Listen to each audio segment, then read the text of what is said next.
प्रभु यीशु मसीह के नाम में आप सबको शलोम। प्रिय, आप सब अच्छे हैं? आइए हम अपने बाइबल खोलें। निर्गमन की पुस्तक 14वां अध्याय, शुरू के कुछ वचन। यहोवा ने मूसा से कहा, इज़राइलियों को आज्ञा दे कि वे लौटकर मिगदोल और समुद्र के बीच पीहाहीरोत के सम्मुख बाल सपोन के सामने अपने डेरे खड़े करे। उसी के सामने समुद्र के तट पर डेरे खड़े करे।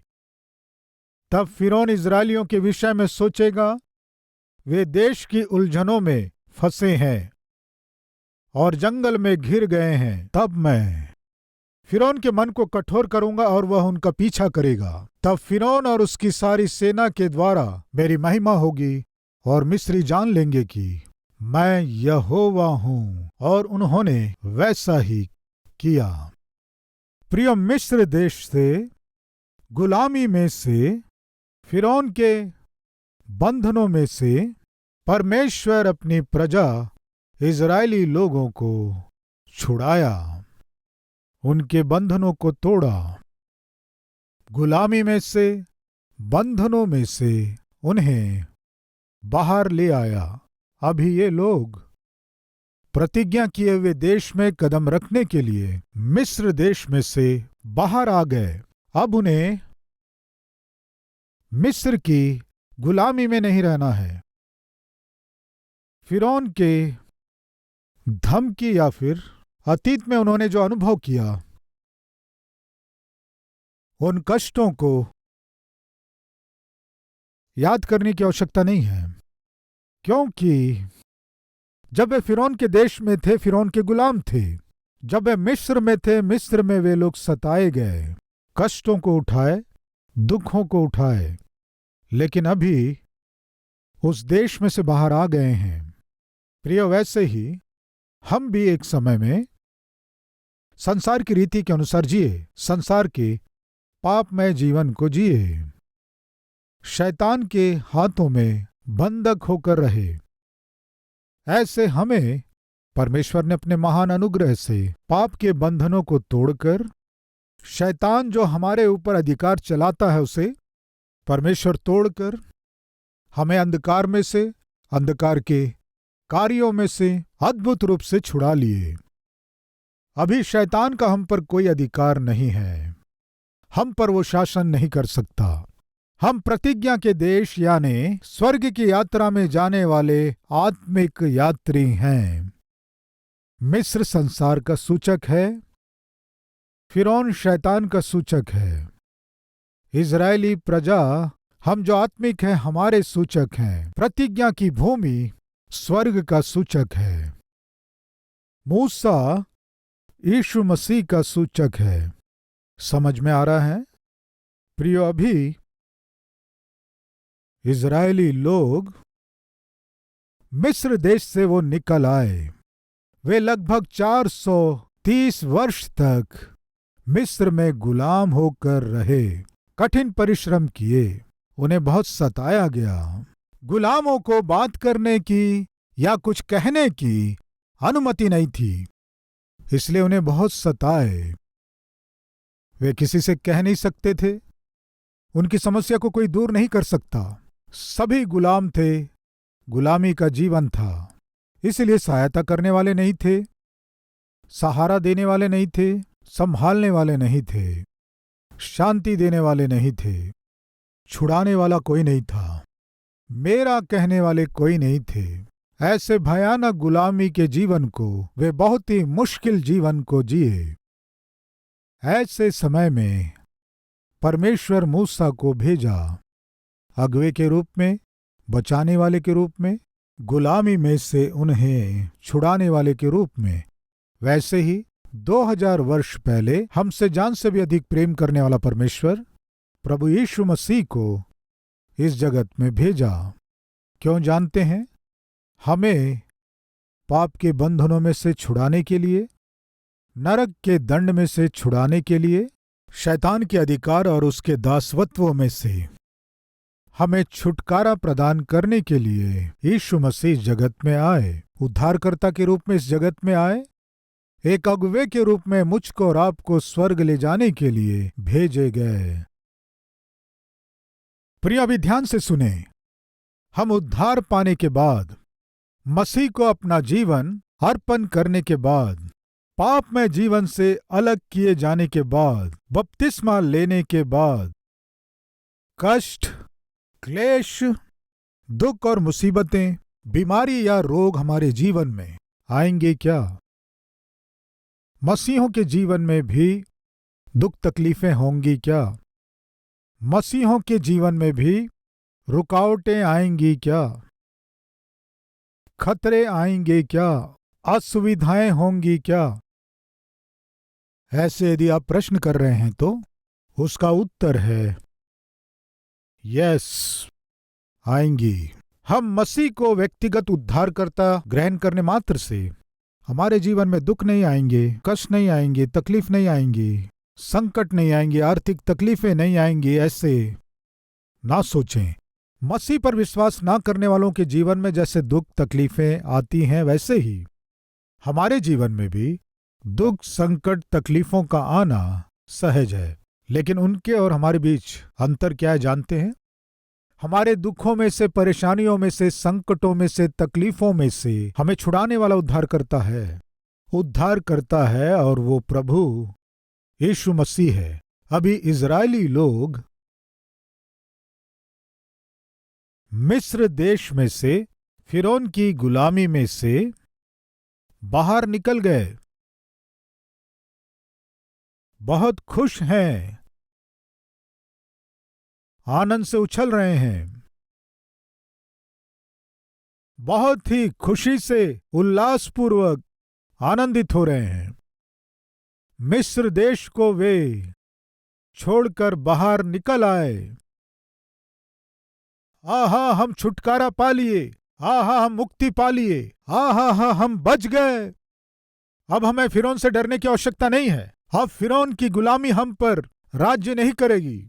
ये सोचकर माता, पिता, दादा, दादी, बच्चे सभी आनंद से आ रहे थे। मूसा जो उनका अगुआ था, उनकी अगुवाई करते हुए जब लेकर आ रहा था, परमेश्वर ने मूसा से कहा, मूसा, इस प्रजा को एक समुद्र के पास लेकर जाओ। इस तरह परमेश्वर ने कहा। समुद्र के पास लेकर जाओ कहने से परमेश्वर के कहे अनुसार मूसा सारी इजरायली प्रजा को लाल समुद्र के पास लेकर आया। इन्हें जाना था प्रतिज्ञा के देश में, और वे आ गए लाल समुद्र के पास। अब इस लाल समुद्र को वे लोग किस तरह पार करेंगे? नाव का इस्तेमाल करेंगे या जहाज का इस्तेमाल करेंगे? कैसे पार करेंगे? मूसा हमें लाया भी तो यहां क्यों लाया समुद्र के पास? समुद्र को कैसे पार कराएगा? लगभग 20 लाख से भी अधिक संख्या में ये प्रजा है, तो इन्हें समुद्र पार कराने के लिए जहाज और नाव कहां से आएंगे? असली में मूसा क्या करने जा रहा है, किसी को समझ में नहीं आ रहा था। प्रियो, कई बार हमारे जीवन में हम किसी स्थान के विषय में सोचते हैं, लेकिन पहुंचते किसी और स्थान में हैं। हम अपने जीवन में किसी मंजिल के विषय में सोचते हैं और हम पहुंचते हैं किसी और मंजिल में। हम कहीं और जाना चाहते हैं, लेकिन कहीं और पहुंच जाते हैं। वो पढ़ाई के विषय में हो सकता है, विवाह के विषय में हो सकता है, नौकरी के विषय में हो सकता है, मकान खरीदने के विषय में हो सकता है, ट्रांसफर होने के समय हो सकता है। वास्तव में मैं यहां आना नहीं चाहता था, मैं कहीं और जाना चाहता था, लेकिन पता नहीं परमेश्वर मुझे यहां लाए। मैं ऑस्ट्रेलिया जाना चाहता था, पर परमेश्वर पता नहीं क्यों मुझे इंग्लैंड ले आए। मुझे इस कंपनी में नौकरी मिलेगी सोचा, यहां ले जाएगा सोचा, लेकिन परमेश्वर मुझे किसी और स्थान में लेकर गया। क्यों लेकर गया? आज हमारे जीवन में इस संदेश को सुनने वालों में ये प्रश्न है, क्या परमेश्वर मुझे यहां क्यों लेकर आया? प्रिय, आप जानते हैं क्या, मैं जब अपने पढ़ाई में फाइनल ईयर में पढ़ रहा था, उस पढ़ाई में इंडस्ट्रियल ट्रेनिंग भी थी, उनमें से किसी में ट्रेनिंग करना है। तब मैं रायवेलूर के पास काटपाड़ी के निकट मुझे वहां भेजे, वहां के इंडस्ट्री में फाइनल ईयर करने के लिए। वहां से चित्तूर पास है। मैं पिछले समय चित्तूर जाकर सुसमाचार प्रचार किया था। उन गांवों में घूमते हुए वचन का प्रचार किया था, इसलिए जब मुझे वहां भेजा गया तब मैं बहुत खुश हुआ, क्योंकि शहर में सुसमाचार सुनाने के बदले, सेवकाई करने के बदले, मेरी व्यक्तिगत आशा थी कि मैं गांव में सेवा करूं, जहां कोई नहीं गए वहां जाकर सुसमाचार प्रचार करूं।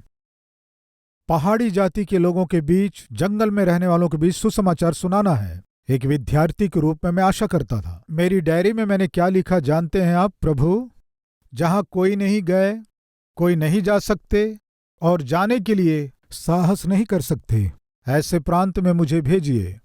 जान की बाजी लगाकर उस प्रांत में जाकर सुसमाचार सुनाऊंगा। इस तरह मैं अपनी डायरी में लिखा। इंग्लिश में, send me to the darkest spot on the earth, I will go and serve you. बहुत ही अंधकार से भरे हुए ऐसे प्रांत में, ऐसे लोगों के बीच मुझे भेज प्रभु, वहां जाकर मैं सेवा करूंगा। इस तरह मैं अपने डायरी में लिखा। ये मेरी आशा थी। लेकिन अचानक तमिलनाडु के इंडस्ट्री में ना होकर हैदराबाद के इंडस्ट्री में मेरा ट्रांसफर हुआ। आप विश्वास कीजिए, मैं तमिलनाडु से जब हैदराबाद आ रहा था, रास्ते भर रोता रहा, रोता ही रहा, क्योंकि चित्तूर पास में ही था। प्रभु, शाम के समय जाकर तमिलनाडु में, चित्तूर में सुसमाचार प्रचार कर सकता हूं, खुशी से आया तो मुझे हैदराबाद क्यों ले जा रहे हो? मैं तो शहर में नहीं जाऊंगा कहा था। गांव में या फिर जंगलों में या पहाड़ी क्षेत्रों में सेवा करना है मैं चाह रहा हूं, तो प्रभु मुझे हैदराबाद क्यों ला रहे हैं? ये कहकर मैं बहुत रोया। रोना ही नहीं, हैदराबाद आने के बाद बाइबल छुआ नहीं, प्रार्थना नहीं किया। एक दिन नहीं, 2 दिन नहीं, एक सप्ताह नहीं, लगभग 1 महीने तक बाइबल नहीं पढ़ा, प्रार्थना नहीं किया। क्यों जानते हैं? परमेश्वर से मैं रूठ गया। किस पर रूठा? परमेश्वर से। मुझे यहां आप क्यों लेकर आए? शहर में आना मुझे पसंद नहीं है। गांव में जाकर सुसमाचार सुनाना मैं आशा कर रहा हूं, तो उसके लिए मैं अपने शरीर को भी तैयार किया हूं। आप मुझे यहां लेकर आ गए। ये कहकर मैं रोया। प्रिय भाइयों और बहनों, मैं जब इस शहर में आया, शहर में सेवा करना है, शहर में कलीसिया की स्थापना करना है, शहर में बड़ी कलीसिया बनाना है, ये सोच मुझ में नहीं थी। मैं गांव में सेवा करने की आशा करता था, विशेषकर जंगलों में और पहाड़ी लोगों के बीच में सेवा करना है, ऐसा आशा करने वाला सेवक था। शारीरिक सुख और आराम को चाहने वाले ट्रेनिंग को मैंने नहीं लिया। जब मैं कॉलेज में था, किसी जंगल में या पहाड़ी क्षेत्र में किस तरह सेवा करना है, उस सारे ट्रेनिंग को मैंने पाया। मैंने अपनी इच्छा को, मैंने अपने पसंद को, मैंने अपने सुख को, सभी को छोड़कर जंगल में, पहाड़ों में सेवा करना है सोचकर इस शरीर को ट्रेनिंग दिया। ऐसा सेवक हूं मैं। ऐसे समय में परमेश्वर हैदराबाद मुझे लेकर आए। प्रिय भाइयों बहनों, आपके जीवन में ऐसी स्थिति में से आप में से कोई गुजर रहे हैं क्या? मैं यहां आऊंगा नहीं सोचा, परमेश्वर मुझे क्यों लेकर आया। मैं ये नौकरी नहीं करूंगा सोचा, क्यों परमेश्वर मुझे ये नौकरी दिया है। मैं इस कोर्स को नहीं लेना चाहता था, परमेश्वर मुझे ये कोर्स क्यों दिया। ये शादी मैं नहीं करना चाहती थी, परमेश्वर क्यों मुझे इस पति को दिया। कुछ बातों में जैसे आपने चाहा ऐसे ना होकर, परमेश्वर जो चाहते हैं वहां आपको ले जाएंगे। आपको दुख पहुंचाने के लिए, आपको चोट पहुंचाने के लिए, आपको तकलीफ पहुंचाने के लिए नहीं। हैदराबाद में जब मैं नया आया था, परमेश्वर से मैं झगड़ा, रूठ गया, बाइबल नहीं पढ़ता था, प्रार्थना नहीं करता था। क्यों जानते मुझे यहां क्यों लाए? हैदराबाद मुझे क्यों लेकर आए? लेकिन इस बड़ी सेवकाई के लिए लाया, उस दिन मुझे मालूम नहीं था प्रियों, क्यों प्रभु लेकर आए। इतने अद्भुत कलीसिया की स्थापना करने लेकर आए, इतने अद्भुत आत्मिक लोगों को खरे वचन को देने के लिए लेकर आए। कलवरी आवाज के द्वारा करोड़ों लोगों को बहुत सी भाषाओं में जीवित परमेश्वर के सुसमाचार को सुनाने के लिए लेकर आया। अगर मैं जंगल में या पहाड़ी स्थान में गया होता तो किसी गुफा में या किसी झोपड़ी में सेवा करता। हमारी योजना से परमेश्वर की योजना महान है। जंगल में, गुफा में या झोपड़ी में सेवा करना गलत है, ये मैं नहीं कह रहा हूं। अगर मैं वहां रहता 10 लोगों को, 40 लोगों को या 100 लोगों को वचन सुनाया करता, लेकिन आज हजारों लोगों को, लाखों लोगों को वचन दे सकूं, ऐसा महान सौभाग्य परमेश्वर के उद्देश्य में छिपा था। इसलिए प्रिय भाइयों बहनों, इस आत्मिक यात्रा में जैसा आप सोचते हैं ऐसा नहीं होने से, आपने जो चाहा नहीं पाने से, आपने जो आशा किया उसे नहीं पाने से हताश ना हो, क्योंकि परमेश्वर की सोच हमारी सोच से महान है। परमेश्वर की कल्पनाएं आकाश से भी ऊंची हैं, समुद्र से भी गहरे हैं। वो हमें समझ में ना आए। परमेश्वर हमारे जीवन में जो काम करते हैं वो हमें समझ में नहीं आने से हम गलतफहमी ना करके परमेश्वर के अधीन होने से अच्छा है। मैं 1 सप्ताह प्रार्थना नहीं किया, 2 सप्ताह नहीं किया, 3 सप्ताह नहीं किया, 4 सप्ताह नहीं किया। जब परमेश्वर के साथ हमारा जीवन लिपटा हुआ है तो कब तक हम परमेश्वर से बात किए बिना रहेंगे? कई बार पति पत्नी के बीच मनमुटाव होते हैं। पति पत्नी को पसंद करता है, पत्नी पति को पसंद करती है, एक दूसरे को पसंद करते हैं, लेकिन कभी मनमुटाव हो जाता है। इस तरह मनमुटाव होने के बाद 1 दिन, 2 दिन, 1 सप्ताह होने के बाद पति ही पहल करेंगे, वही बात करेंगे सबसे पहले सोचकर पत्नी देखती रहती है, और पति भी पत्नी ही पहल करेगी, वही पहले बात करेगी, इस तरह से देखता रहता है। सुबह सुबह उठने के बाद पत्नी बात करने से अच्छा होता, पत्नी मुझसे बात करे, इस तरह पति सोचता है। और पत्नी क्या सोचती है? टिफिन रखो कहने से कितना अच्छा होता, टिफिन रखती। कॉफी दो कहने से कितना अच्छा होता, कॉफी देती। बात ही नहीं करता है, बात ही नहीं करता है, बात ही नहीं करता है।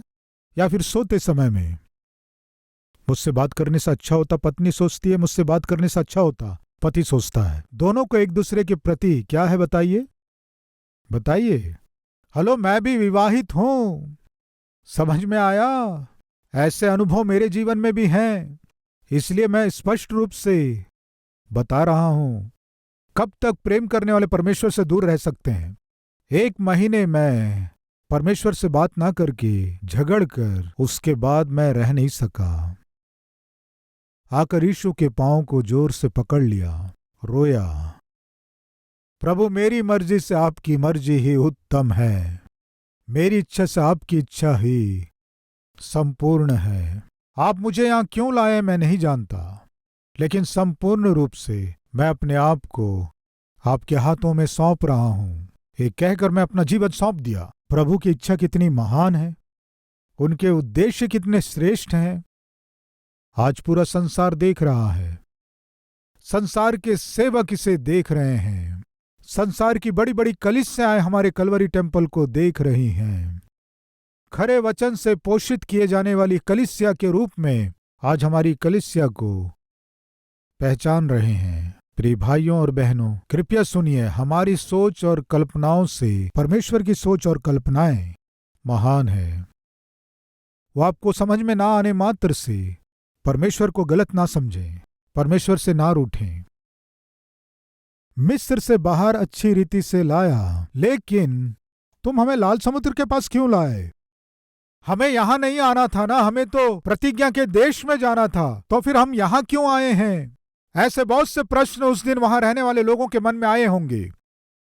इस बीच एक और विपत्ति आ गई। वो क्या है कि मिस्र से बाहर निकल गए, फिरौन के कब्जे में से हम बाहर आ गए। जब ऐसा सोच रहे थे, आनंदित हो रहे थे, ऐसे समय में घोड़ों के दौड़ने के आहट और शोर सुनाई दे रहे थे। जब पीछे मुड़कर देखे, फिरौन की सेना तेजी के साथ आ रही थी, रथ और सवार आ रहे थे। सामने लाल समुद्र था और पीछे विपत्ति। क्या करना है ना जानकर ये क्या किए जानते हैं? सबसे पहले स्वर्ग की ओर देखकर प्रार्थना किए। जब कष्ट आ जाता है, दुख आ जाता है, संकट आ जाता है, विपत्ति आ जाती है, कलीसिया एक कदम भी आगे बढ़ाना संभव ना होने पर, क्या करना है समझ में ना आने पर, कहां जाना है ना सूझने पर, सब कुछ विपरीत दिखाई देने पर, हाथ पांव नहीं चलने पर, हम क्या करें कि हम परमेश्वर के अद्भुत काम को अपने जीवन में देखेंगे। आइए, जब फिरौन निकट आया तब इजरायलियों ने आंखें उठाकर क्या देखा कि मिस्री हमारा पीछा किए आ रहे हैं, और इजरायली अत्यंत डर गए और चिल्लाकर यहोवा की दोहाई दी। प्रियो, हमारे जीवन में डराने वाली परिस्थिति आ जाने से सबसे पहले हमें क्या करना है जानते हैं? प्रार्थना करना है। आज आप अपने जीवन में किसी डर या भय दिलाने वाली स्थिति से आप गुजर रहे हैं क्या करना है समझ में नहीं आ रहा है। पास्टर जी, लग रहा है मेरा काम हो गया, लग रहा है मैं जी नहीं पाऊंगा, लग रहा है मरना ही भला है। तो फिर सुनिए, रास्ता ना दिखाई देने वाले आपके जीवन में मेरा प्रभु अद्भुत मार्ग को खोलने जा रहा है। परमेश्वर यदि अद्भुत मार्ग को मेरे लिए खोलना है तो मुझे क्या करना है पास्टर जी? प्रार्थना। आपको कुछ नहीं करना है, केवल प्रार्थना करना है। किसको प्रार्थना करना है? आपको ही करना है। समस्या आपकी है, तकलीफ आपकी है, दुख आपका है, बीमारी आपकी है, चिंता आपकी है, स्थिति आपकी है, विपत्ति आपकी है। आपको ही प्रार्थना करना है। विश्वास करने वाले हैं तो मेरे साथ मिलकर प्रार्थना करेंगे।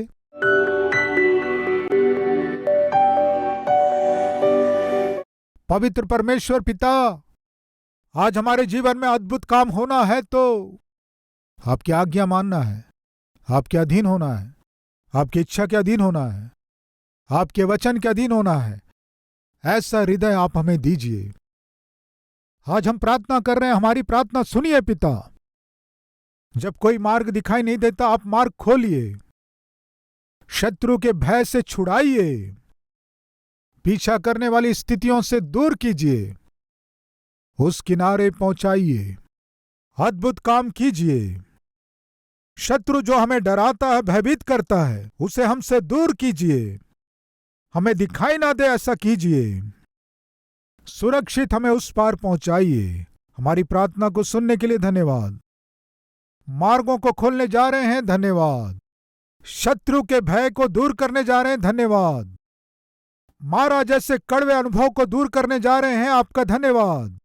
आज आप हमारे जीवन में अद्भुत काम करने जा रहे हैं, आपका धन्यवाद पिता। जीवन भर हम आपकी आज्ञा मानकर उन्नति कर सके, सहायता कीजिए। यीशु के नाम से मांगते हैं पिता, आमीन। प्रियो, इस संदेश के द्वारा आप आशीष पाए तो और भी लोगों को शेयर कीजिए, लाइक कीजिए और एक कमेंट कीजिए। कल फिर से इसी समय मॉर्निंग डिवोशन में मिलेंगे। शलोम।